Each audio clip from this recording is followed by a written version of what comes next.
अस्सलाम वालेकुम। मेरा नाम समीर रहमान है और आज हम फर्स्ट ईयर बायोलॉजी के चैप्टर 14 में कार्डियक साइकिल को डिस्कस करेंगे।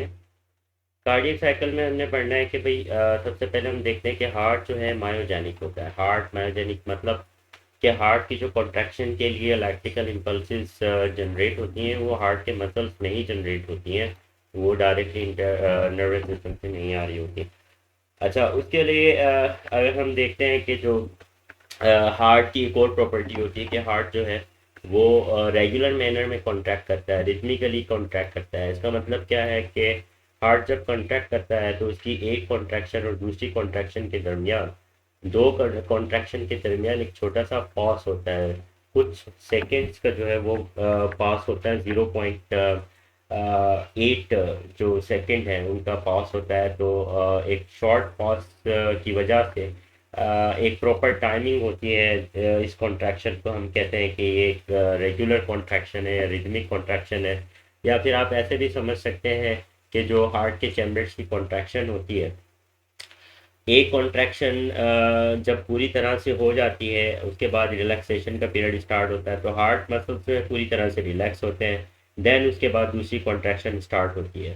तो जब तक हार्ट पूरी तरह से रिलैक्स ना हो जाए तब तक दूसरी जो कॉन्ट्रैक्शन है वो स्टार्ट नहीं होती।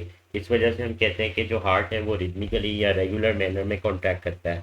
इस प्रॉपर्टी को हम इस कॉन्ट्रैक्शन को जो कि रिदमिक है, रेगुलर है, इस ऐसी कॉन्ट्रैक्शन को हम हार्ट बीट कहते हैं। अब इस हार्ट बीट के दौरान बहुत सारे जो है वो इवेंट्स हो रहे होते हैं। इन इवेंट्स को जो है हम कार्डियक साइकिल कह सकते हैं।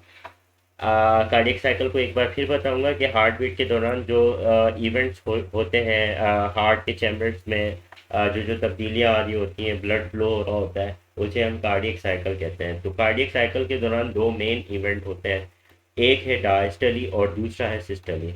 इन टर्म्स के बारे में सबसे पहले मैं आपको बता देता हूँ, उसके बाद हम अपनी डायग्राम की तरफ चलेंगे। डायस्टली का मतलब क्या है, आपको पता है कि हार्ट के चार चैम्बर होते हैं। जब हार्ट के चैम्बर्स रिलैक्स कंडीशन में होते हैं, रेस्टिंग पीरियड में होते हैं, कॉन्ट्रैक्ट नहीं होते हैं, तो उस कंडीशन को हम डायस्टली कहते हैं। और जब हार्ट के मसल्स कॉन्ट्रैक्ट होते हैं उस दौरान हम इस इवेंट को सिस्टली कहते हैं। तो हम कह सकते हैं रिलैक्सेशन ऑफ हार्ट मसल्स या heart chamber is diastole and contraction of heart muscles या heart chambers is called systole. तो अब हम डायरेक्ट अपनी डायग्राम पर आते हैं हार्ट की और कार्डियक साइकिल को डिस्कस करते हैं।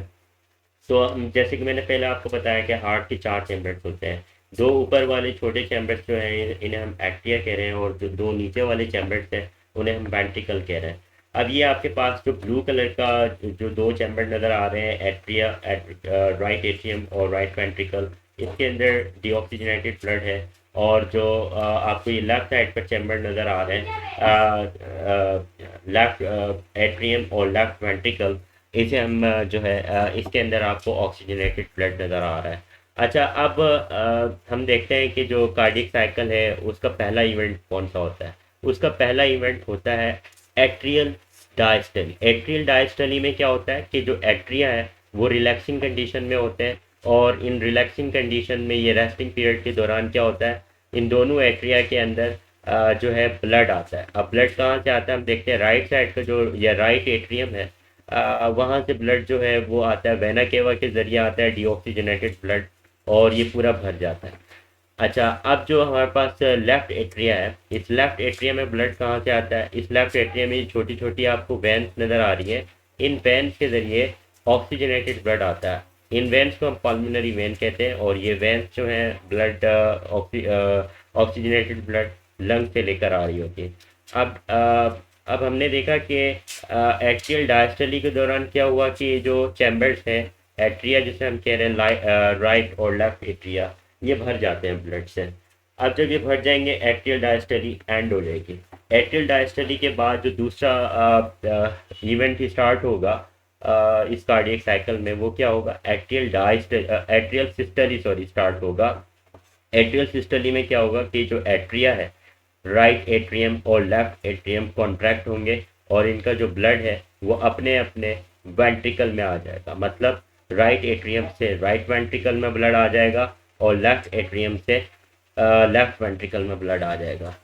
तो जैसे ही अ, हम कहेंगे कि राइट एट्रियम सॉरी एट्रियल सिस्टोली के दौरान जिस वक्त एट्रिया मतलब कॉन्ट्रैक्ट हो रहे होंगे, उस वक्त जो ये जो हमारे पास चैम्बर है, इनके नीचे वाली जो चैम्बर है जिसे हम वेंट्रिकल कह रहे हैं, इन वेंट्रिकल्स की जो में जो इवेंट चल रहा होगा वो वेंट्रिकुलर डायस्टोली होगा।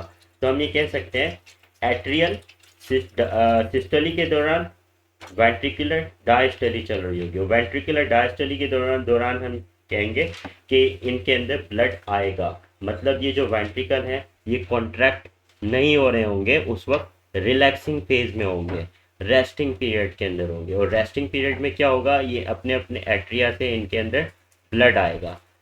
अच्छा, जब ब्लड आ जाएगा पूरी तरह से, ये भर जाएंगे, अब वेंट्रिकुलर डायस्टोली क्या होगी, एंड हो जाएगी, इनका रेस्टिंग फेज खत्म हो जाएगा।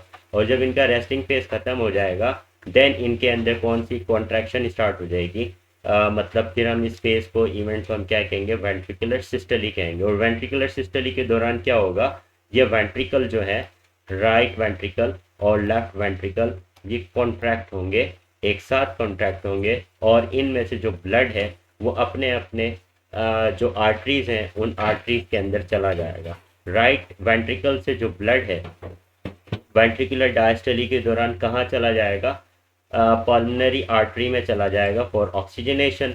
और जो हमारे पास ये आप कह सकते हैं कि लेफ्ट वेंट्रिकल है, इसकी जब सिस्टोली के दौरान, मतलब इसकी कॉन्ट्रैक्शन के दौरान जो ब्लड होगा वो कहाँ चला जाएगा, सिस्टमैटिक एओर्टा में चला जाएगा।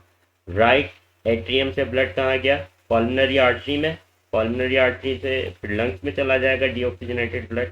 और जो हमारे पास लेफ्ट वेंट्रिकल है, इसकी कॉन्ट्रैक्शन से क्या हुआ, इसकी कॉन्ट्रैक्शन या वेंट्रिकुलर सिस्टोली से क्या हुआ कि जो ब्लड है वो चला गया सिस्टमैटिक एओर्टा में, और सिस्टमैटिक एओर्टा से पूरी बॉडी के हर टिश्यू में चला जाएगा।